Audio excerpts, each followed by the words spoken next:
Guys, আজকে আমি বসেছিলাম হচ্ছে কী হলো, হঠাৎ মনে পড়লো কোল্ড ড্রিঙ্কসটা ফ্রিজে রাখা আছে, কোল্ড ড্রিঙ্কস রাখা আছে, আমি কী করবো, জাস্ট কোল্ড ড্রিঙ্কস রাখা আছে, চলো একটু কোল্ড ড্রিঙ্কসটা নিয়ে আসি।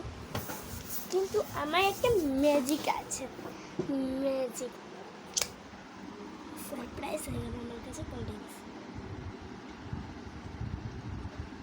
ঠান্ডা অসাধারণ।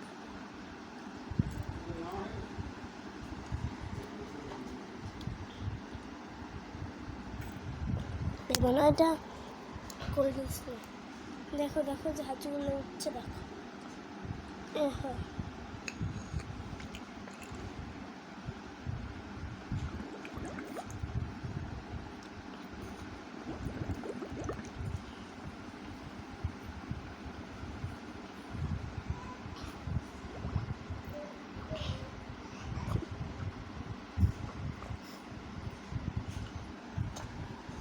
টাটা, আজকের মতন বাই বাই।